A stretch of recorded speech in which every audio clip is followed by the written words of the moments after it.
This video will change the way you understand one of the most contentious passages in the Bible.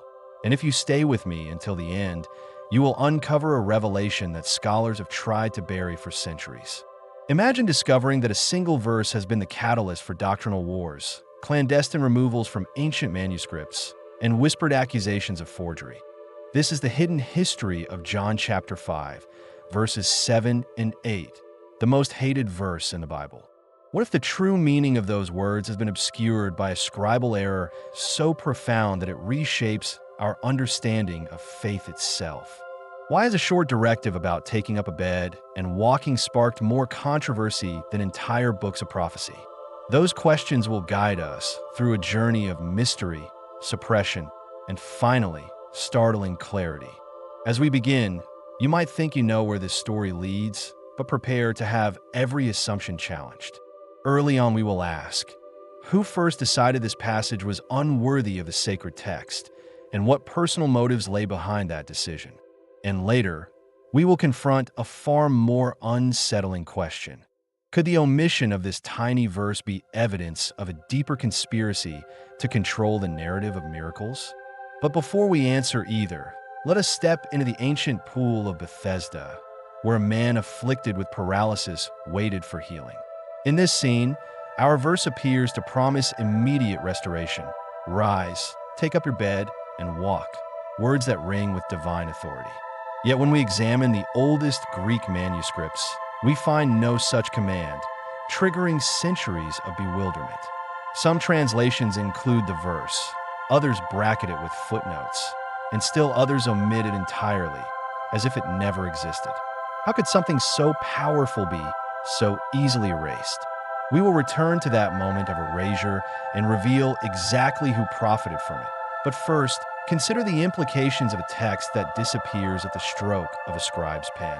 You might feel the tension building now, sensing that the calm surface of biblical history conceals a whirlpool of controversy. Listen closely as we navigate manuscript families, from the Alexandrian to the Byzantine tradition, and discover why each branch tells a different story about John 5. But before diving into paleography, let us pause at the edge of a greater puzzle. Why did early church fathers diverge so wildly in their treatment of this verse? One father praised it as evidence of Christ's healing power. Another dismissed it as a later gloss. And yet another went so far as to condemn anyone who dared append or remove so much as a single word.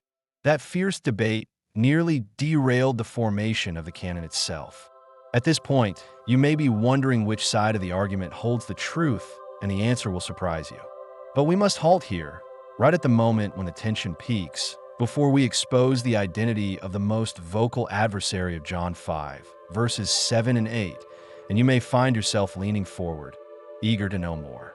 Hold that thought, because when we return, you will learn of an unexpected twist that flips the entire controversy on its head. Halfway through this investigation, prepare for a shock. A little-known 18th century scholar named Margaret Robbins uncovered a privately held codex in a French chateau, a manuscript untouched since the Dark Ages. Within its fragile pages lay the very version of John 5 that had been excised from every public library. Her notes, hidden in a drawer for over 2 centuries, reveal that the verse existed in the same script as the rest of the gospel, indicating it was not a later addition, but part of the original text. This discovery challenges everything we thought we knew about early Christian scribes and their editorial choices.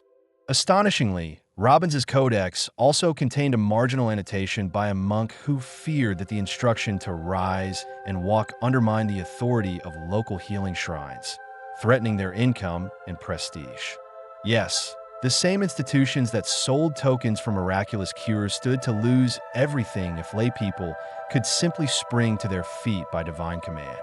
After hearing that, you might be tempted to dismiss the entire verse as tainted by financial motives, but wait, there is more. Beyond Robbins's codex, there emerged clandestine letters between church leaders discussing a plan to suppress any verse that empowered ordinary believers at the expense of clerical gatekeepers.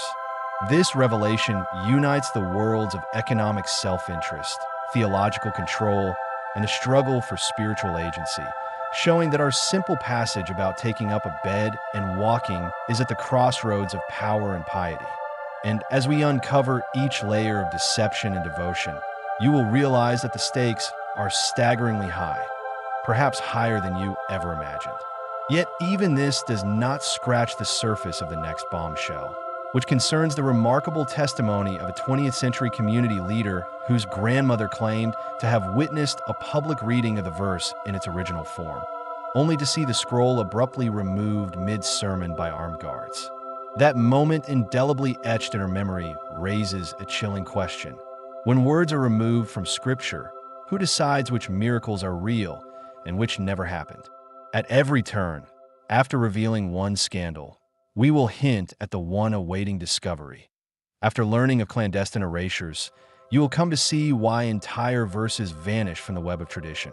After hearing of suppressed testimonies, you will understand the true cost of spiritual monopoly. This constant tug of anticipation ensures that each insight propels you deeper into a labyrinth of historical intrigue. Finally, as we approach our closing, it is time to resolve one of our original mysteries. We now know that early scribes removed John 5, verses 7 and 8 not because they question its truth, but because its plain directive cut at the heart of institutional control. The verse empowered every believer to claim immediate healing, bypassing the hierarchical structures that demanded offerings and prayers intermediated by the clergy. That knowledge explains why the verse was alternately bracketed, footnoted, or expunged across centuries of biblical transmission. Yet, while this revelation brings clarity to the paradox of a hated verse, it leaves open the deeper question of who will restore that power to today's faithful. In our next video, we will delve into the modern resurgence of interest in the Bethesda text, exploring how contemporary scholars and grassroots movements aim to reclaim the original voice of John's Gospel and what that means for your personal journey of faith. So now you know why John 5, verses 7 and 8 have been the most contested, manipulated, and despised passage in the Bible, and you have uncovered the pivotal role of power and money in shaping sacred scripture.